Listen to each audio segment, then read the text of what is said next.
A man by the name of H.E. Ryle, R-Y-L-E, was the first scholar to make popular the place called Jamnia, J-A-M-N-I-A, in his discussions of the Old Testament canon.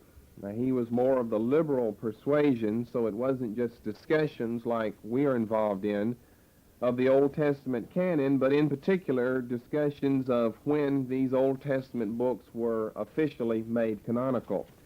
And it was here at Jamnia, according to him, that the Jewish canon authoritatively was drawn up and was sanctioned by the Jewish rabbis. And ever since the time of Ryle, then this name Jamnia generally pops up in studies of the Old Testament, more particularly in studies of the Old Testament canon. So you might want to know to whom we trace that back. H.E. Ryle. And being of the liberal persuasion, then he's not of the contention that we have set forth before, that when the books were given at that time, they were received as authoritative, they were received as divine, they were received as canonical at that moment. There was no process of canonization whereby a certain number of years were allowed to elapse and therefore a certain number of books stack up on one another so that we can end up with a final section of the law, the prophets, or the writings. Now, in all the readings that I've done, there simply is no historical evidence for this ever having taken place at this place called Jamnia. There is evidence pointing toward the fact that there were a series of rabbinical discussions that did take place here at this city known as Jamnia. It also was known as Jabneh, J-A-B-N-E-H, and it began as an unimportant Mediterranean seaport town about 8 miles south of Joppa, which would make it just about due west of the city of Jerusalem. Now, it was not right on the coast as Joppa was, but it was a mile or so from the Mediterranean Sea. It's not an important city as far as the Bible is concerned because it's a city that doesn't gain importance until after, for the most part, the Bible has been written. There are only a few books that are written after the time this city begins to gain ascendancy in the area of being an important center for biblical studies, whether they be Jewish or whether they be Christian. It's not until after the destruction of Jerusalem by Titus in AD 70 when a rabbi by the name of Johanan ben Zakkai requested and obtained permission from the Romans for he and his colleagues to move to this place called Jamnia and to settle here. And then for the next half century or so, this formerly obscure place, now very important for the location of the rabbis there, known as Jamnia, becomes a strategically important center for scriptural studies. It only seems to last for around the next half century, which would take us from around AD 70 to around 120 AD. Before this time, it's really not well known, it's really not important. You'll see it spelled different ways. I've given you Jabneh, you'll see it as Jamil or as several other different ways, but it's still the Old Testament place that Ryle popularized, known as Jamnia. Now, we are discussing Jamnia, and that's going to be our subject here tonight, is the so-called Councils of Jamnia. 2 of them were held there, one in 90 A.D., and the other either in 116 or in 118 A.D. And on reflection of those 2 dates, it would seem that the latter of those is perhaps a little more preferable than the former. So we would have 2 councils in AD 90 and in AD 118. Now, the former of these is the important of the 2, and it was known to the Jews as the Great Bet Din, B-E-T-D-I-N, which in Hebrew means the house of judgment. So the one in 118 AD is really not that important. The one in AD 90 is the one we've mentioned before, and it's the one you'll generally see whenever the name pops up. We're looking here at Jamnia because, as I said earlier, in a lot of your readings that you'll do for the Old Testament, for the Old Testament canon, this name will pop up sometimes with more of a liberal connotation based on the thoughts of H.E. Ryle than of a conservative persuasion. And I said that we don't have any evidence for discussions taking place here as far as the Jewish canon being authoritatively drawn up and authorized and sanctioned by any people. As a matter of fact, not only did that not happen at Jamnia, that never happened anywhere. Where we've got a certain time and a certain city and certain people that authorize the Old Testament. You see, we're back to the authorization rather than the recognition of what already is authoritative. But we do have evidence for a series of discussions, scriptural Old Testament discussions, that did revolve around the question of canonicity and did involve the Old Testament. But you see, that's not the same as saying that what they were doing was making authoritative the 39 or 24 or 22 Old Testament books. There were discussions there. Even the discussions are pretty shady. We'll end with some conclusions to show you that it's really difficult to be too dogmatic about the whole subject because little is known about what actually took place here. But we do know some of the things that were discussed, and that's what we want to get into. There were 5 particular Old Testament books that were evidently discussed by these rabbis, headed up by Johanan ben Zakkai, and of course a whole host of other ones that had found their way to this city, had obtained permission by Titus to, of course, after the destruction of Jerusalem and the temple, they had to find a place to relocate where they could carry on their scriptural studies. And they chose Jamnia, being only 20 miles or so due west of Jerusalem. But there were several Old Testament books, 5 specific Old Testament books that were put under the discussion of these rabbis, not discussing are we going to authorize these as canonical, because it's interesting that they pick the books that they pick to begin to discuss concerning their canonical status are books that were already accepted as being canonical, and they did not pick any of the apocryphal books. In other words, that was already understood that these are not to be a part of our Scripture. But these 5, evidently they felt, were understood to have already been a part of the Scripture. Now, the first of these books was the Old Testament prophet Ezekiel. Now, we're going to look at these books, and a lot of this information is gained from the Talmud. Really, that's about the only source of information concerning Jamnia is from the Talmud, and it just all depends on how you interpret some of the statements that the Talmud has. The Talmud is, of course, a tremendous body of codified oral laws and commentaries upon the Old Testament that the Jews made. That is, it's a tremendous body of Old Testament, or really it's of Old Testament persuasion, because it's based upon the law, the prophets, the writings, but of course it was done even after the New Testament was written, and more than enough of it is fanciful and shouldn't be believed.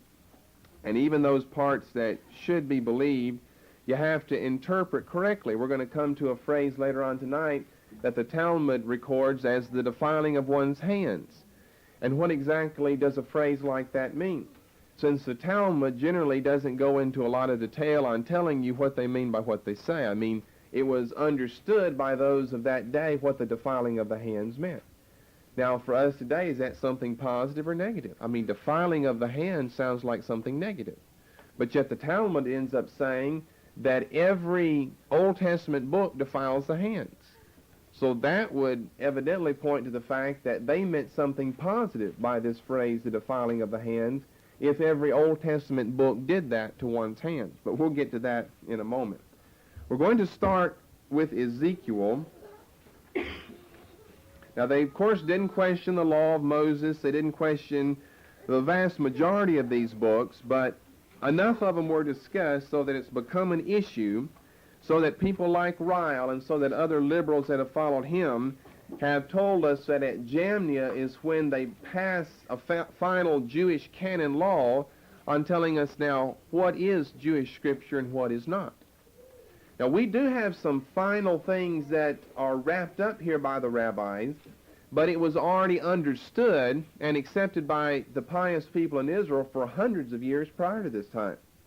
If you remember all the other teachings, for 500 years before this time, all the way back to the time of Ezra and Nehemiah, 400 BC, we're 100 AD, 500 years now, these, and we'll call them 22 books, because probably Josephus and his 513.4 division was more correct than the Talmudic division, but we've got these 22 books that are accepted by all the people in Israel, and there's no final authority that makes them canonical except the authority that the books contain inherently.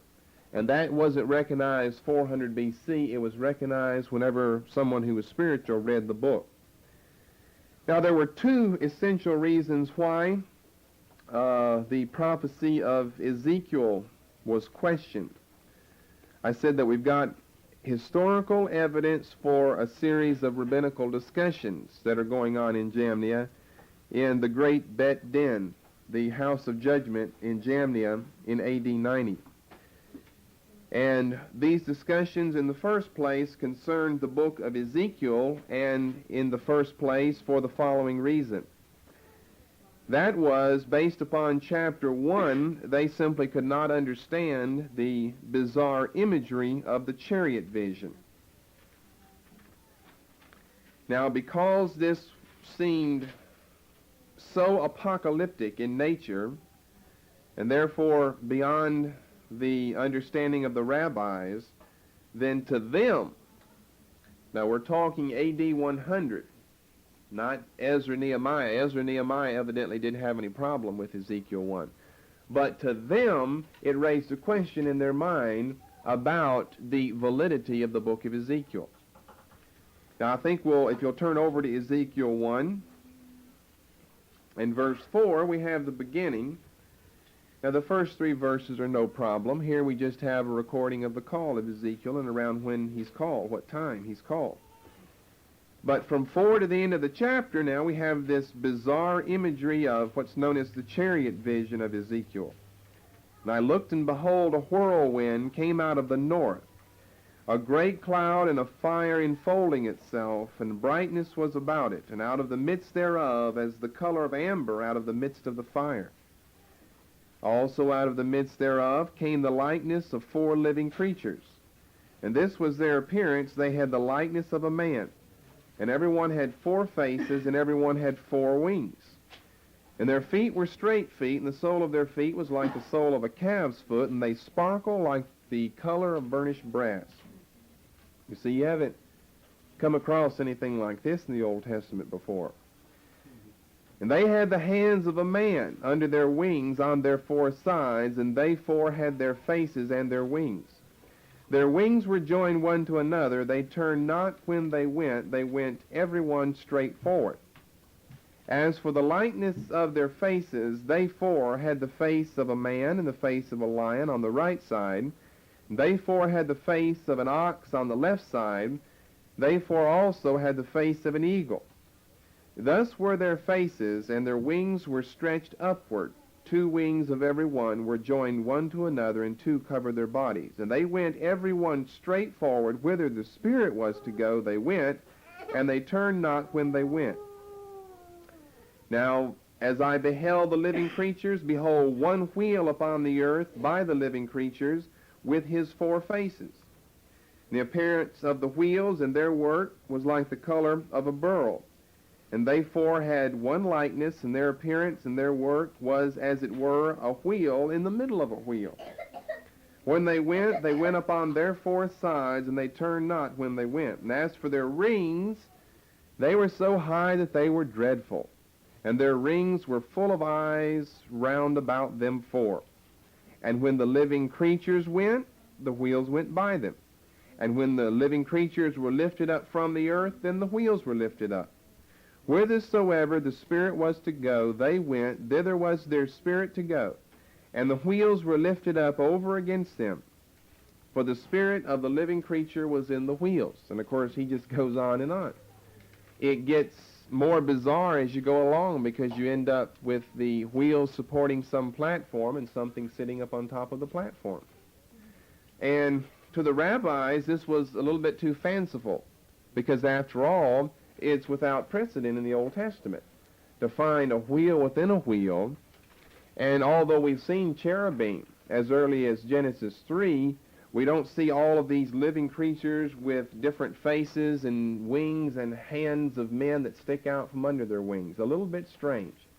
So this was one of the reasons why the book of Ezekiel was brought up for discussion by these rabbis. As a matter of fact, one of the rabbis said the only way this problem will ever get solved is when the great prophet Elijah comes back. And he'll be able to interpret for us properly what Ezekiel 1 is saying. Elijah, you don't know anything about the rabbinical studies after the first century, Elijah is one of their favorite prophets because he's so mysterious. I mean, he's here and then he's transported and he's gone. And he's here and then he outruns the horses of King Ahab. And then he sits up on a mountain and calls fire down on everyone. And then he walks around telling people, I'm fixing to go, and tells Elisha, the only way you'll get a blessing that you want, a double portion blessing, is if you see me when I go. And of course, he's one of the only Old Testament figures outside of the book of Genesis who doesn't taste of death. So they major upon him more than on someone like an Isaiah or Jeremiah because he's so mystical. To them, anyway, and in comparison to some of the other prophets, he didn't write anything, didn't commit anything to writing, but yet he seemed to have all the power of heaven and earth at his disposal by commanding the heavens to not rain for 3.5 years and then to bring forth their rain. So he was a great subject of discussion, and of course Malachi didn't help the issue by telling us that before the great and dreadful day of the Lord comes, Elijah's going to come. Hallelujah. And so the rabbis really like that. And then, of course, Jesus comes right on saying the same thing. Elijah's going to come before I return.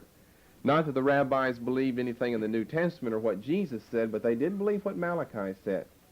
And Malachi, the last chapter, almost the last verse, says, watch out for Elijah, he's coming back. And so they said, well, we'll get our answer to this bizarre imagery of Ezekiel's chariot vision whenever Elijah, the hairy Tishbite, comes back. We'll have our answer.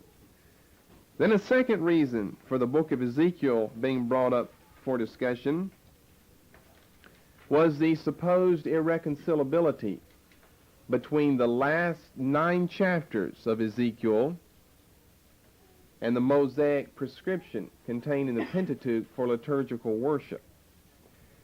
You see, when you get back here to Ezekiel 40 to 48, the last 9 chapters, and you look at the ritualistic liturgy, you find it to be quite a bit different in many regards than Mosaic prescription for liturgical worship that had been set down in the Pentateuch. There's no Ark of the Covenant. There is no Feast of Pentecost, or the Feast of Weeks, or the Harvest, which was a very important feast for the Jews, one of the 3 important feasts, Exodus 23, for the Old Testament Jews. And although other feasts are mentioned, when you get over here to Ezekiel's book, there's no mention of that. There's no mention of the golden lampstand, singular, or lampstands, plural, depending on whose tabernacle or temple you're in. There's no table of shewbread. At least one of the greatest, most important religious days for Old Testament Israel, that being the Day of Atonement, is not even alluded to in the last 9 chapters of the book of Ezekiel. And of course, that was something that was of strategic importance to the Old Testament Jews, that one great Day of Atonement. Now we have priests mentioned. They're called the sons of Zadok, as a matter of fact, rather than from the other line over in Ezekiel 40 to 48. Priests mentioned, but no high priest. And as a matter of fact, although there's no king mentioned, there's a prince mentioned over there. And a lot of the prescriptions concerning the building of whatever building is going on in Ezekiel 40 to 48 has to do with this man known as the prince, a particular quarter for him with particular duties that were to be performed unto him by those that were ministers unto him. Now all this is strange in comparison to Mosaic regulations. And so what they're finding here, in other words, is a contradiction between the liturgy of the Pentateuch and the liturgy of Ezekiel 40 to 48. And they're right, there are contradictions if you believe that it has to be the Mosaic way or it's not scriptural. Because these claims concerning no ark or lampstand or table of shewbread or feast of Pentecost or high priest or Day of Atonement, as well as several other things, are certainly valid because these are not found in these last 9 chapters. And therefore, they tell us that you can't reconcile Ezekiel 40 to 48 with the Pentateuch, especially books like Exodus and Leviticus, where we find these laws of liturgy actually being given to Moses. And so for the rabbis, now, for the second time, a problem is being posed with regard to the book of Ezekiel.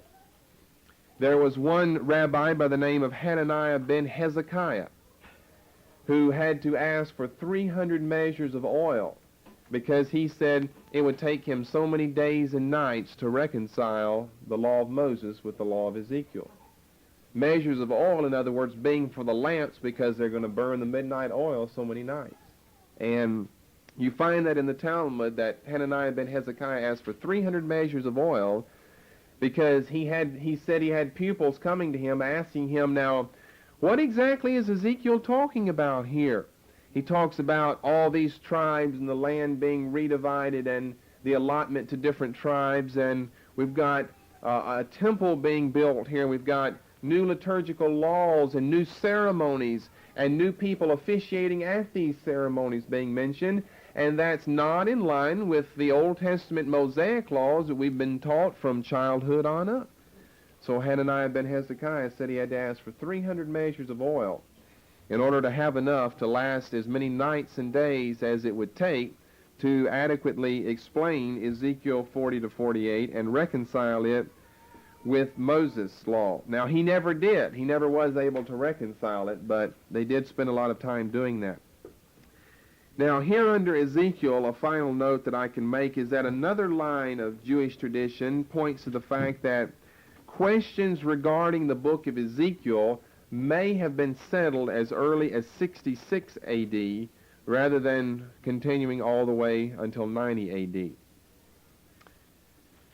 The information is scarce, it's hard to come by, and whenever one does find some information about the discussions in the 1st century A.D. about these books, sometimes even the references are contradictory, because some of them point to the fact that the book of Ezekiel is still under scrutiny by 90 A.D., whereas other references tell us that these questions were all resolved before Jerusalem ever fell. As a matter of fact, in the year that the Jewish revolt began, in 66 A.D., then we've already got a settling of the book of Ezekiel.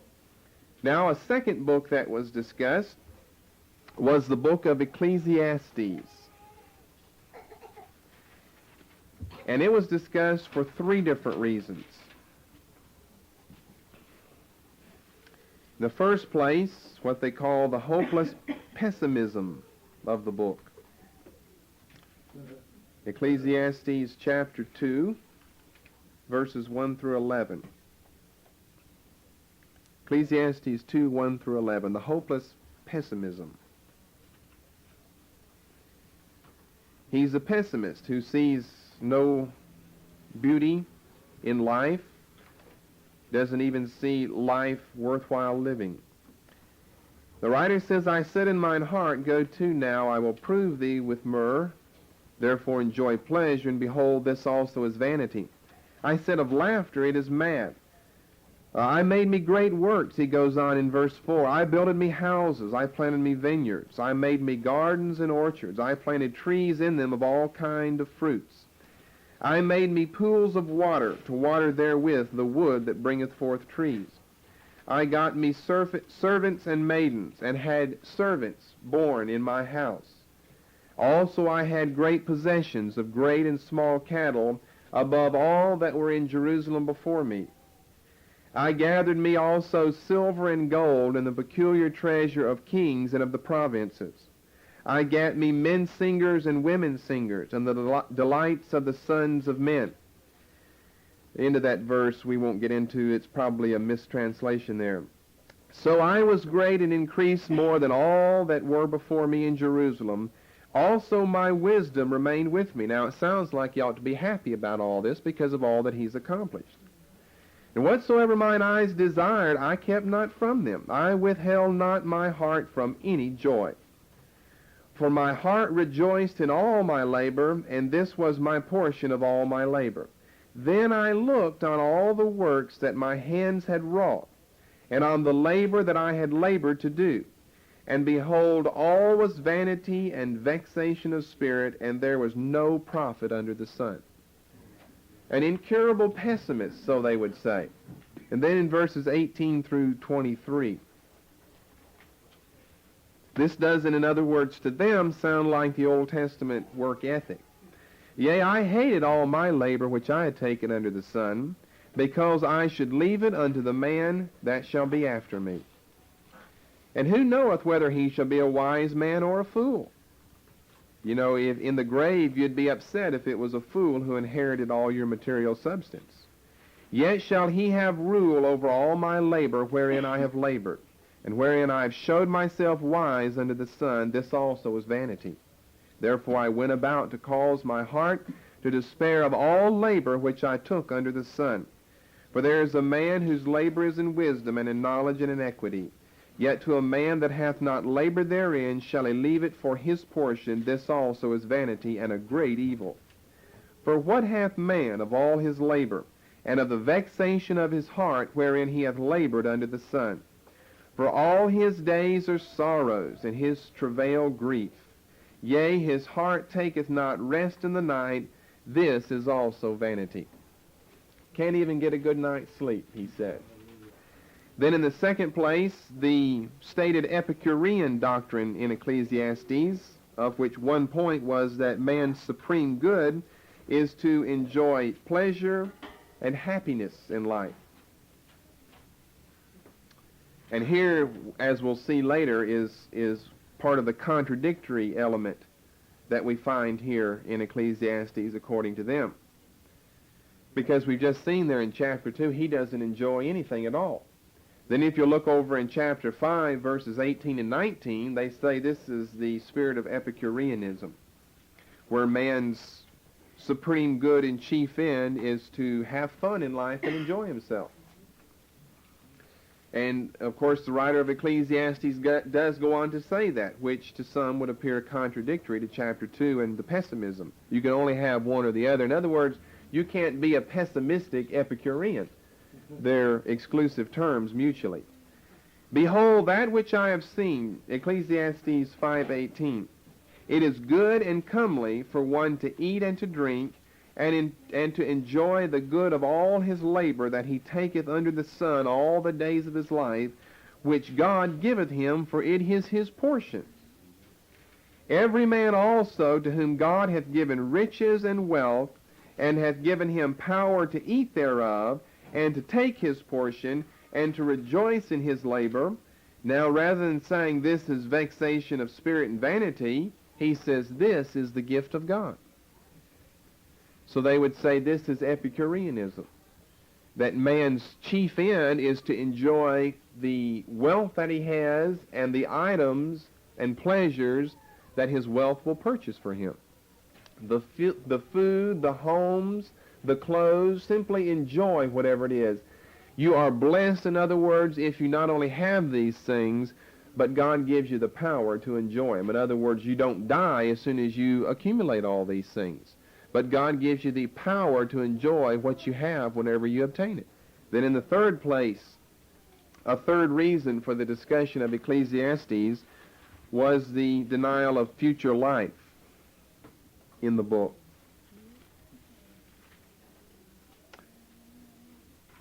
Chapter 2 and verse 14, they say it would be implied here.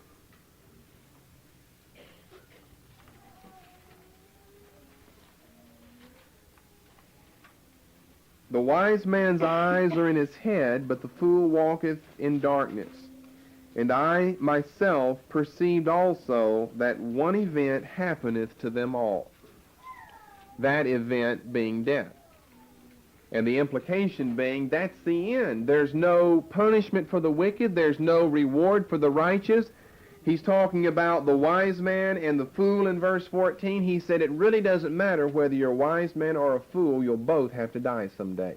And he doesn't go on to say, but in the next life it's going to matter a great deal whether you were a wise man or a fool in this life. Because the wise man would be synonymous with the righteous man in the Old Testament. He would be blessed. The fool would be the wicked man, and he would suffer judgment and a curse in the afterlife. But according to the implication of this verse, there's one event that happens to all of us. Judgment is passed on all of us, whether we do good or not. Therefore, the point is, why strive to be good in this life when you're going to have to die sooner or later anyway? So chapter 2 and verse 14, then chapter 3 and verse 19. For the continuation of this message, please turn the tape over.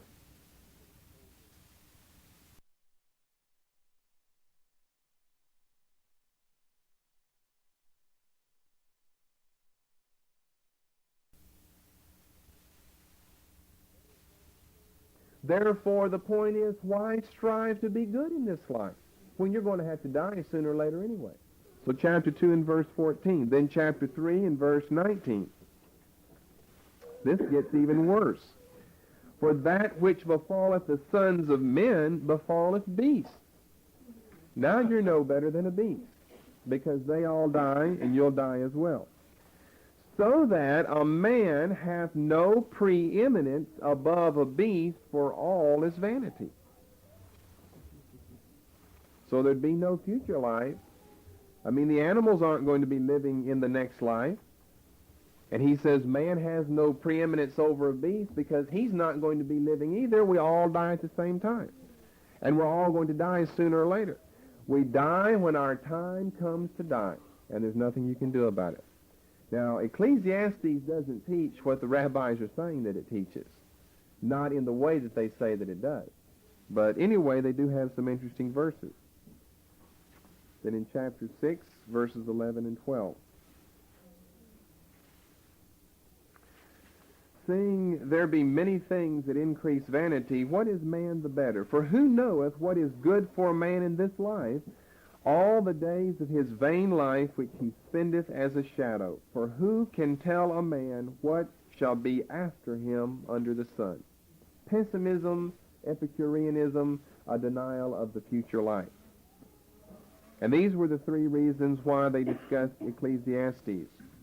Ecclesiastes seemed to be the most troublesome book of the five that we're going to be covering. And for many years prior to AD 90 and the Great Bet Din, sides were being taken and groups were forming on whether they held to what we've just said concerning the rabbinical interpretation and understanding of Ecclesiastes, or of whether they held to the opposite view. There were two great schools, known as the school of Hillel and the school of Shammai, that are two very important names. I don't know if you've ever heard of them before. They'll become more frequent in your vocabulary later on when we get to discussing these two schools. But even some of the things in the Gospels, we're back to the Gospels. We said something the other night about the Jewish ideas and the rabbinical notions that come across in the Gospels, that many times Jesus is coming again. And in like manner in the Gospels, you find, not by name, but you find in teaching, the followers of Hillel and the followers of Shammai.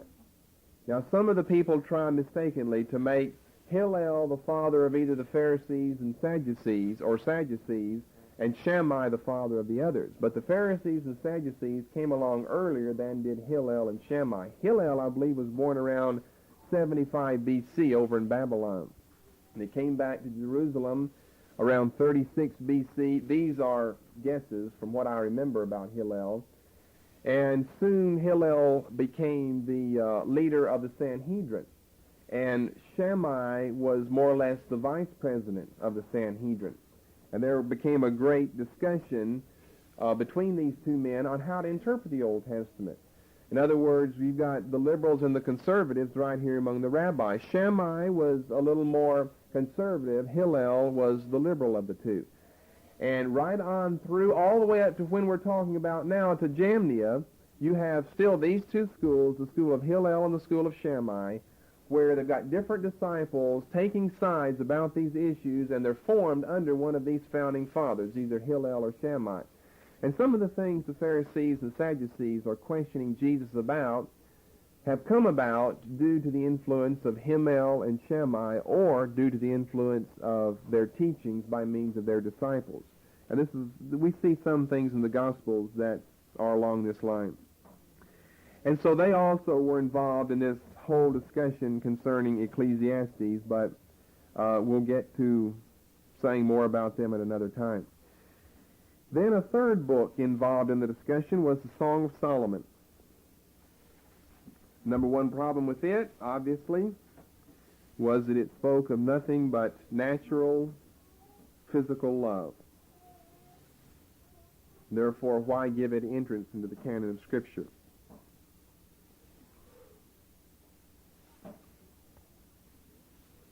The fourth book was the book of Esther. They did happen to pick some of the right books. I mean, these are the books that some questions are raised about. The book of Esther, because it lacks any bold spirituality, especially in the total absence of the name of God in the book of Esther.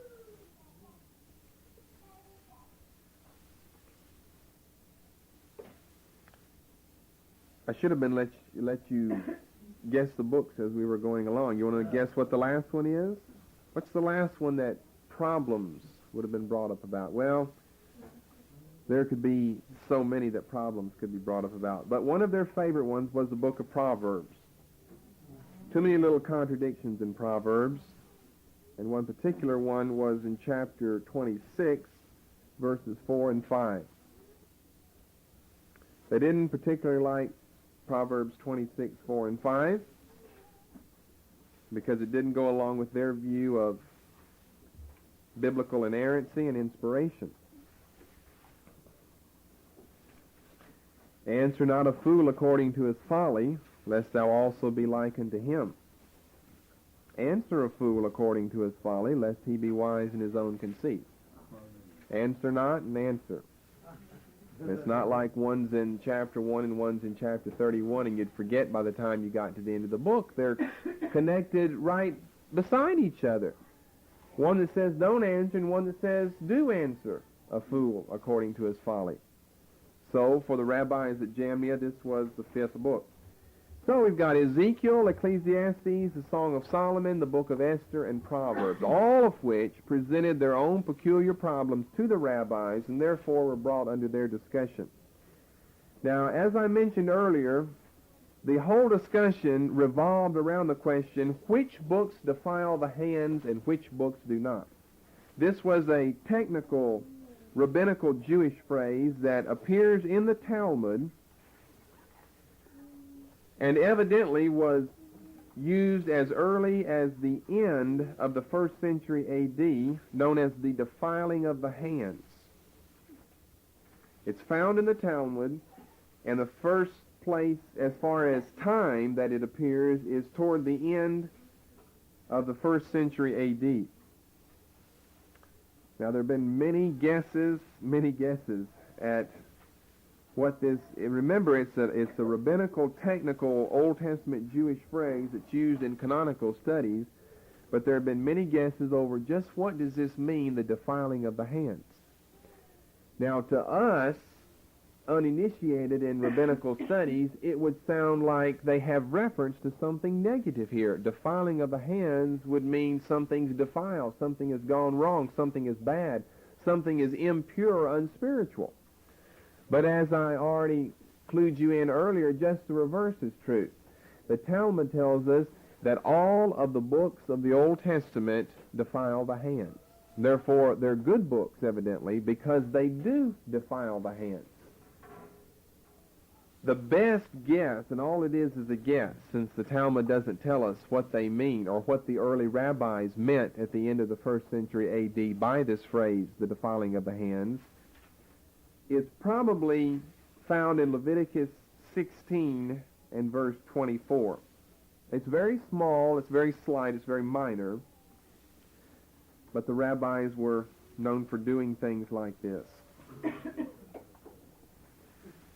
Here in Leviticus 16 in verse 24, after the high priest has gone through the motions concerning the 2 goats on the Day of Atonement, the one that was to be killed and the one who was the scapegoat, the one who was to live, then after this was done, verse 23, Aaron shall come into the tabernacle of the congregation and shall put off the linen garment which he put on when he went into the holy place. You see, the linen garments were different than what the high priest wore during the rest of the year, and shall leave them there.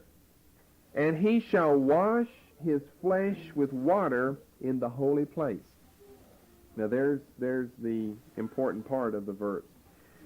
And put on his garments, and come forth, and offer his burnt offering and the burnt offering of the people, and make an atonement for himself and for the people. Now we see that after he's gone through these first 22 verses, the very important 22 verses of Leviticus 16, the first 22 on the Day of Atonement, then verse 24 tells us he is to wash his flesh with water in the holy place. And so probably what this phrase, the defiling of the hands, meant was that after one had touched the sacred scrolls, then before you could touch anything else, your hands had to be washed in water. In other words, the scrolls would have been the Word of God, the Word of Yahweh, would have been so sacred that one's hands would have been defiled after touching the scrolls. And so they used it as a figure of speech in their later discussions, not in actually touching the rolls, but simply in the holiness of the book itself. If it was a holy book, it was to be canonical.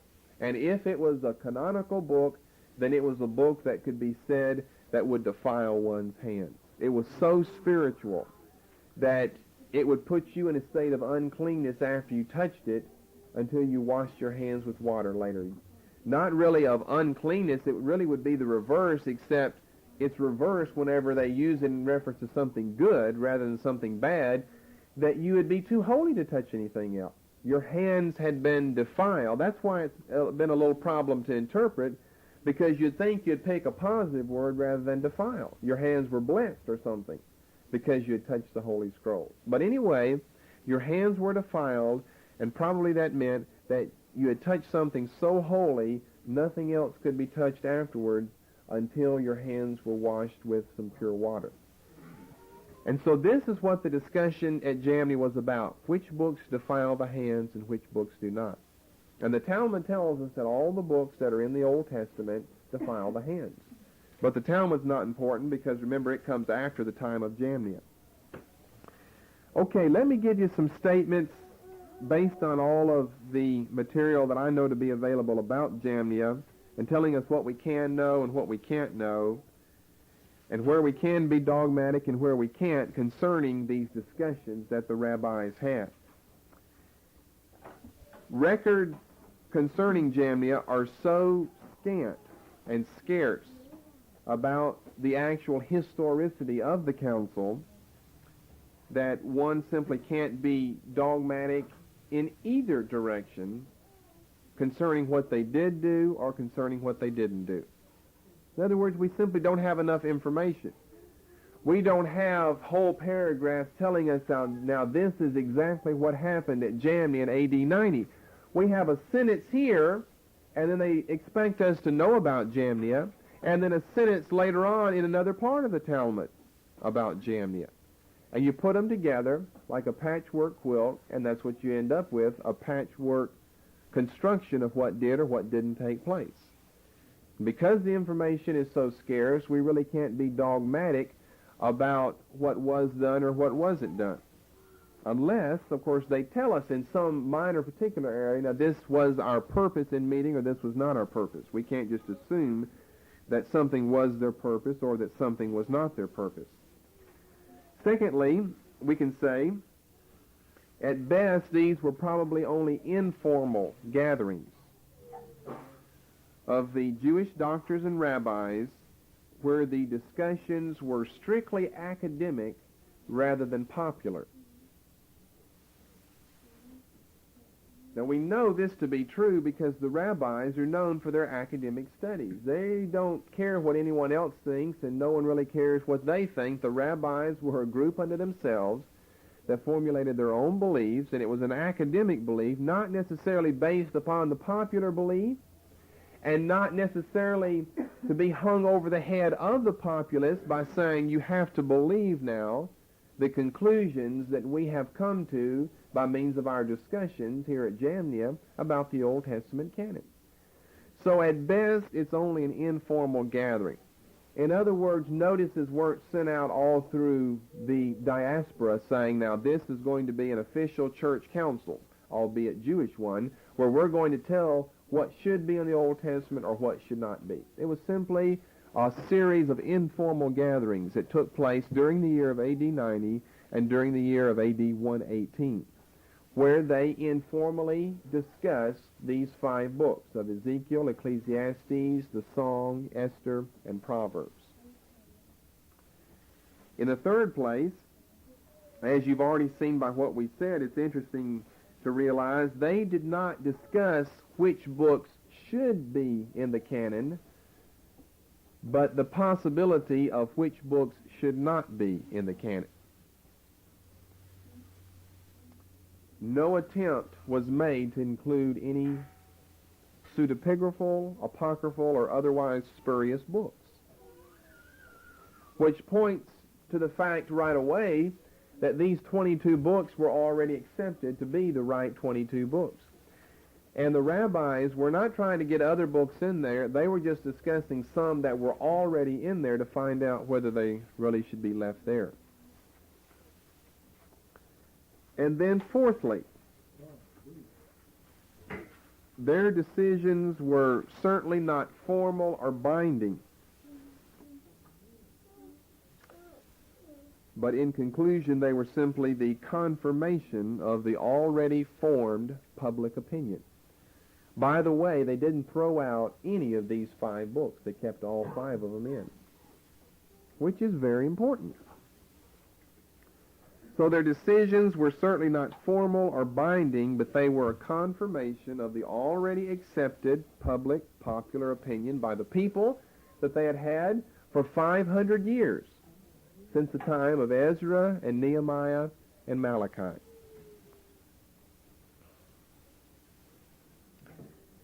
Now, we're going to go back to each one of these books and give you a statement from the Talmud concerning the Councils at Jamnia of what the rabbi's final conclusion was with regard to each one of them, to show you that although they engaged in discussions, Hananiah ben Hezekiah said many nights, because I needed 300 measures of oil to last burning that lamp during the night to explain, although a lot of discussions did take place, probably not in 118, but at least in 90 A.D., still nothing was done as far as putting new books into the canon or taking these 5 or any of these 5 out of the canon.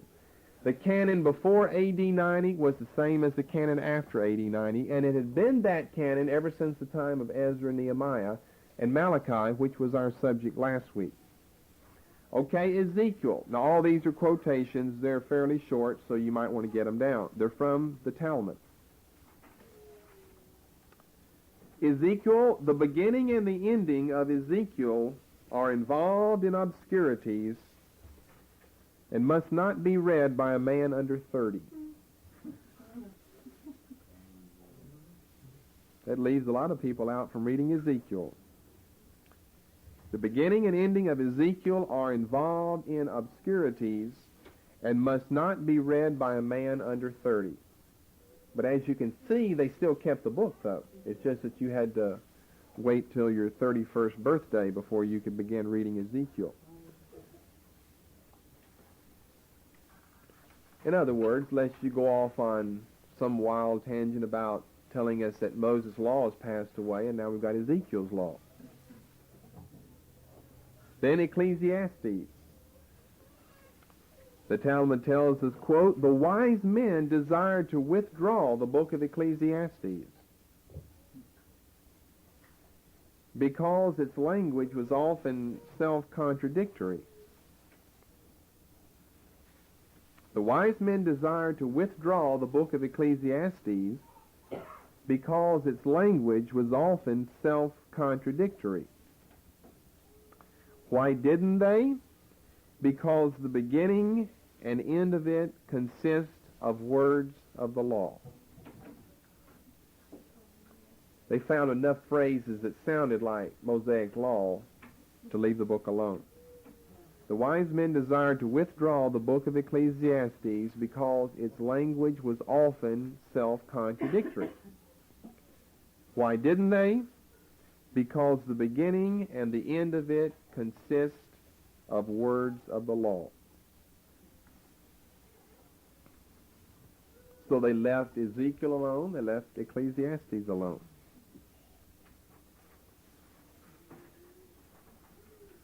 The Song of Solomon, this is the longest of the quotes I'll be giving you. The Song of Solomon. "God forbid that any man of Israel should deny that the Song of Songs defileth the hands." There's that defiling of the hands. And we see it's something good that the song would do to you, defile your hands.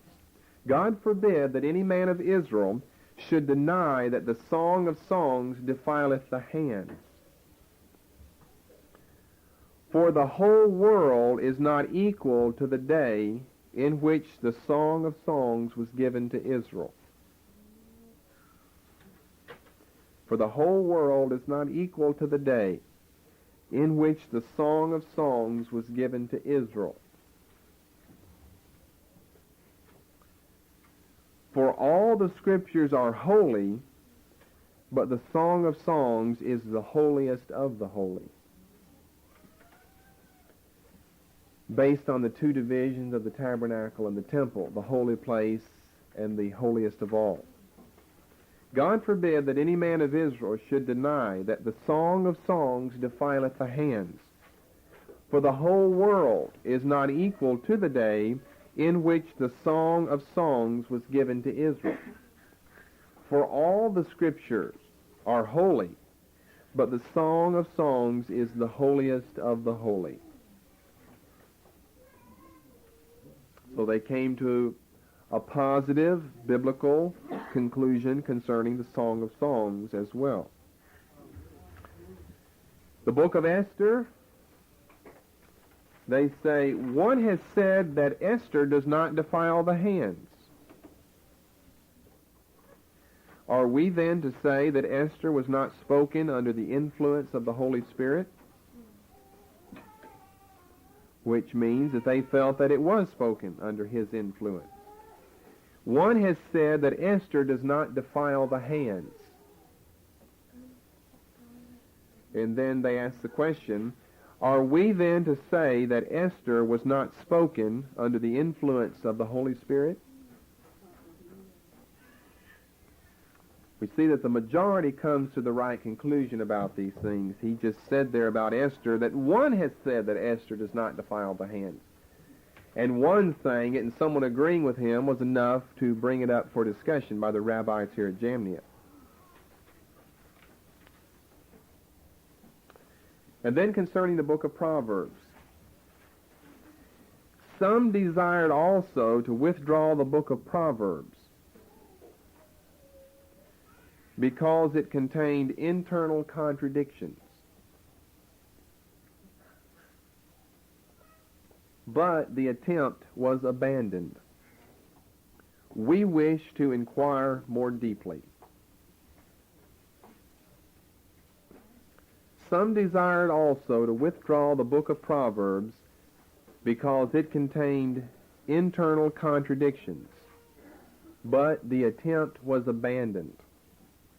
We wish to inquire more deeply.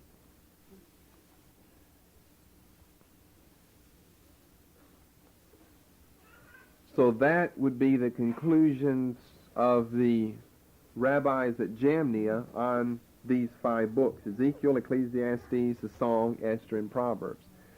Notice they don't add any more, don't even try, by the way, to add any more. They don't even try to take these out. They simply raise questions for all of them to discuss.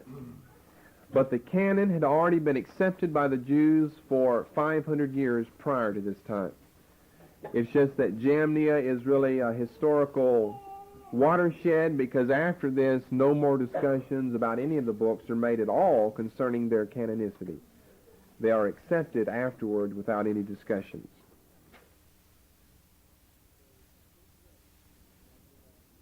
For a complete list of